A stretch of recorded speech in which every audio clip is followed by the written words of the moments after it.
দুইটা গুনাহ আল্লাহ পাক ক্ষমা করবে না। দুইটা গুনাহ আল্লাহ কখনো ক্ষমা করবে না। একটা হলো শিরক, আটা হলো কোনো বান্দার হক যদি কেউ মারে, আর শিরক, এই শিরকে গুনাহ, এই দুইটা গুনাহ কিন্তু আল্লাহ ক্ষমা করবে না। শিরক কাকে বলে? আল্লাহর সাথে কাউকে শরিক করা, এটা হলো শিরক।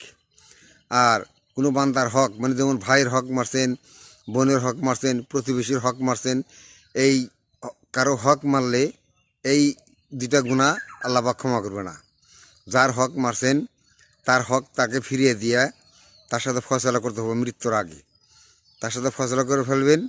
এই দুইটা গুনাহ কিন্তু আল্লাহ পাক ক্ষমা করবে না, কোনো দিনও ক্ষমা করবে না। একটা হলো শিরক, আটা হলো কোনো বান্দার হক মারলে, এই দুইটা গুনাহ কিন্তু আল্লাহ ক্ষমা করবে না। আপনি যতই নামাজ পড়েন, আর শুধু নামাজ দিয়ে কিন্তু জান্নাত পাওয়া যাবে না। জান্নাত পাইতে হলে নিজের চরিত্র, নিজের আখলাক এগুলা ঠিক করতে হবে। এগুলা ঠিক করে এরপর যদি আল্লাহর কাছে জান্নাত দাবি করতে পারবেন। কাজেই দুইটা গুনাহ খুব মারাত্মক গুনাহ। একটা হলো শিরক, আটা হলো কারো হক মারলে। এই দুইটা গুনাহ কিন্তু আল্লাহ ক্ষমা করবে না। কাজে এই দুইটা গুনাহ থেকে যাতে আমরা বেঁচে থাকতে পারি, আল্লাহ তুমি তৌফিক দান করো আমাদের সকলকে।